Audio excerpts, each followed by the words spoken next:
Let's explore autistic history and the Autism Wars. This is part 118 of a series. I'm going to skip forward to the ABA controversy that was written by Bernard Rimland. The last article I was reading, I didn't quite finish, but it goes forward like the rest of the others in that pattern of pushing Rimland's ideas about the cause and cures of autism and what he thinks should be researched, and then of course the push for Defeat Autism Now and how to get more information through them, and at the very end a kicker for legislation he wanted supported for complementary alternative healthcare back in the day. I'm not sure what it was called at that time, but something like alternative healthcare. And so now I'm going to jump forward to this article he wrote about ABA controversy. And please keep in mind, this is difficult to read. It's difficult to hear. I haven't read this in a long time, but we're going to talk about, and he does talk about, these children, Billy, Ricky, and Pam, who were part of the Ivar Lovaas study. And we're going to learn more about them after I read this article in the one that was written a long time ago about Ivar Lovaas and his research. And it's really difficult, so please know that going forward. All right, now I'm going to share with you this article written by Bernard Rimland back in 1999, and it is available in the Wayback Archives through Autism Research Institute's website, and there'll be a list of articles, and it'll be included right there if you're looking for the text to follow along or save for your information. Okay then, Rimland states, I am a long-time and ardent supporter of what is now called ABA, Applied Behavior Analysis, method of teaching autistic children. Okay, it says, I remember very clearly the day in October 1964, 35 years ago, that I first visited Ivar Lovaas at his clinic in UCLA. I met the autistic children Billy, Ricky, and Pam, who resided there. Their speech was sparse and stilted, but the children were miles ahead of where they had been when they were filmed. This was before videotape. At intake, I spent the day with Ivar and came away impressed. I returned home and started using operant conditioning on my then 8-year-old son, Mark. He too began to improve. A year later, in November 1965, I spoke to a group of parents in Teaneck, New Jersey, a suburb of New York City, and proposed that we start a national organization, the National Society for Autistic Children, now the Autism Society of America, ASA, dedicated to helping, not just babysitting, our children. The talk I gave was titled Operant Conditioning, Breakthrough in the Treatment of Mentally Ill Children. I said mentally ill because few were aware of the term autism then. Just to note, autism is not mental illness, it's a developmental difference. All right, so I traveled to city after city giving the breakthrough talk and starting a new chapter of the society in each city. My breakthrough talk was translated into many languages in the 60s and 70s and helped educate parents and educators around the world. He goes on to state, in 1987, when Lovaas' landmark study of ABA was published, we featured it in the ARRI. He states, I wrote dozens of letters of support for parents who wished to obtain ABA for their children, and in ARRI Volume 8, Number 3 in 1994.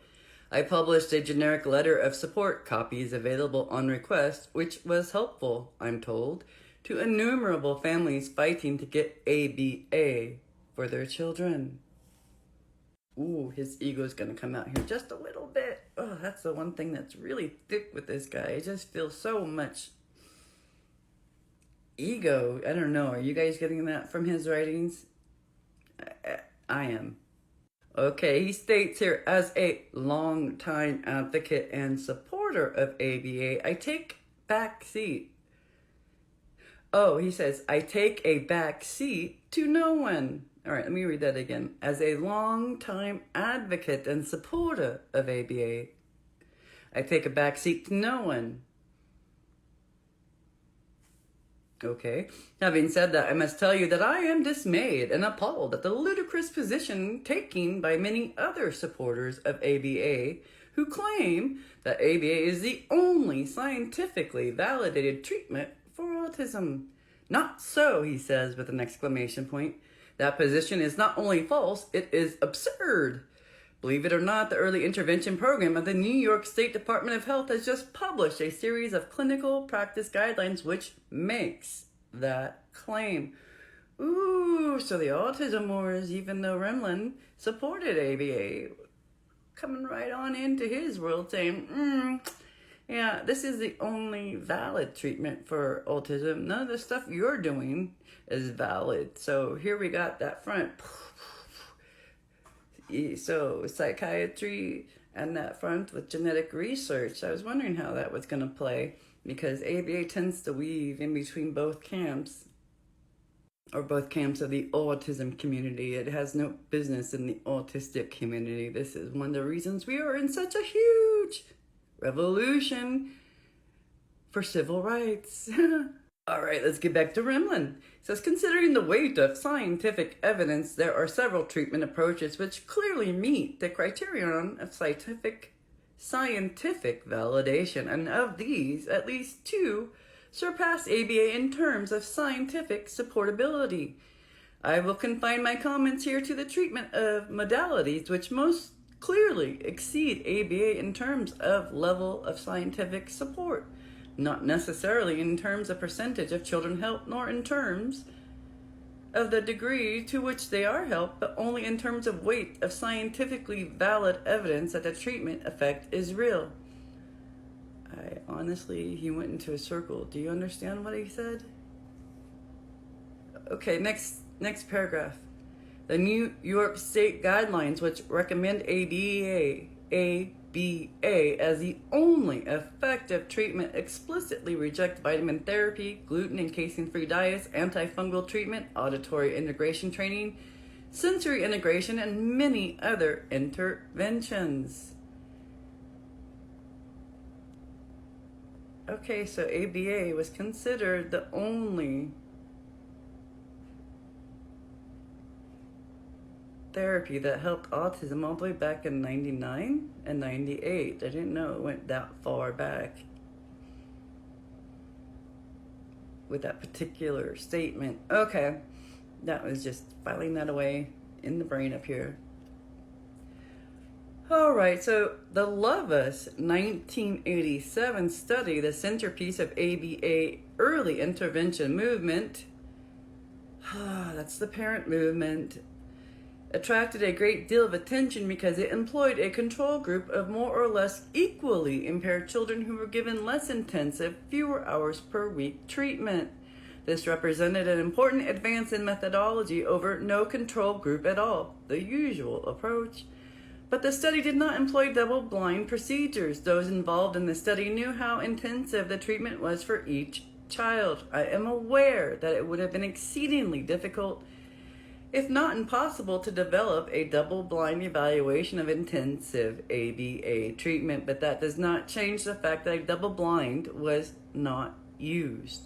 The results were thus to some extent contaminated by participant bias and expectancy.